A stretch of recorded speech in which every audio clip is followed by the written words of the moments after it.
प्यारे दर्शकों, आप सभी का हमारे चैनल में स्वागत है।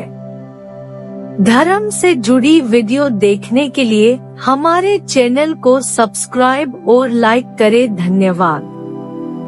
प्यारे दर्शकों, अगर आपने वीडियो का इससे पहला भाग नहीं देखा तो इस चैनल पर जाकर देखें। धन्यवाद।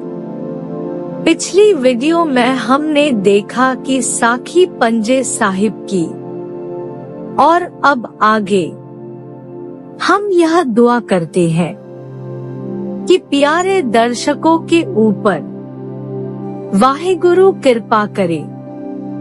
सभी प्रेम से बोलो वाहिगुरु। अब सारे नगर में यह चर्चा होने लगी कि यह जो साधु है वह परमेश्वर का ही रूप है, तथा यहाँ के लोगों ने उनको पानी तक भी नहीं पूछा। तब सभी लोग गुरु जी के चरणों में आ पड़े और क्षमा प्रार्थना करने लगे हैं। महाराज, हमने आपकी सेवा कुछ भी नहीं की, हम बहुत ही पापी और अधम हैं। आप दयालु हो, हम आपके बच्चे हैं। माता पिता और गुरु हमेशा संतान पर कृपा करते हैं, सो आप कृपा करो। तब दयालु गुरु जी ने उनकी बुराई क्षमा कर दी और उनको उत्तम उपदेश दिया तथा नाम जपने का पवित्र उपदेश दिया और उनको नेक रास्ते पर डाला। वह सभी गुरु जी के शिष्य बन गए। एक साधु कश्मीर में निवास करता था। उसने गुरु नानक देव जी महाराज की स्तुति सुनी। उसने गुरु जी के दर्शन की लालसा की। उस पंडित के गले में शालग्राम की प्रतिभा थी तथा पूजा का सामान सदैव उसके बगल में रहता था। वह कट्टर सनातन धर्मी हिंदू साधु था। उसने श्री गुरु नानक देव जी महाराज को राम राम कहा और आसन पर बैठ गया। गुरु जी ने कहा, हे पंडित जी, आपने कोई गुरु भी धारण किया है अथवा नहीं? उसने कहा, हे संत जी, आप जिसको कहो मैं उसे गुरु धारण करने को तैयार हूँ, जिससे मन एकाग्र हो जाए। तब गुरु जी ने कहा, हे पंडित जी, मन तो गुरु धारण किए बगैर कभी एकाग्र नहीं होता, तथा आपने जो गुरु के लिए पूछा है सो आप उद्यान में चले जाओ, वहाँ साधु मिलेंगे, उनसे भली प्रकार गुरु का पता मिल जाएगा। अब वह पंडित वन में गया। वहाँ उसे 4 साधु बैठे हुए मिले।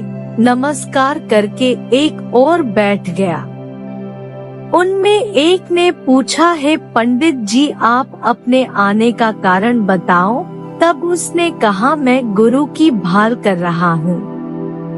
यदि आप कुछ जानते हैं तो कृपया बताओ कि मैं किसको गुरु धारण करूँ?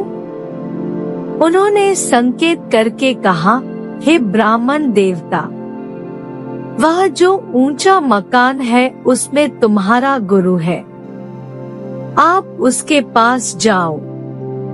ब्राह्मण वहां गया तो जब मकान के भीतर देखा तो एक परम सुंदरी औरत रक्त वर्ण के सुंदर वस्त्र पहने बैठी नजर आई। वह अपने ही ध्यान में खेल रही थी। उनके पांवों में जूता था। उसने जूती फेंकी। वह जूता इस पंडित के सिर पर लगा। वहाँ से रोता बिल्लाता वह पंडित फिर उन्हीं संतों के पास आया। उन्होंने पूछा कि क्या आपको गुरु मिला है?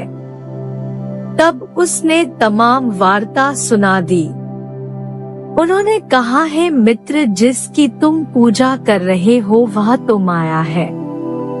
इतनी बात सुनकर वह पंडित फिर लौटकर गुरु जी के पास आया और गुरु नानक देव जी के चरण पकड़ लिए और जो वह उठाई फिरता था वह सभी फेंक दिया।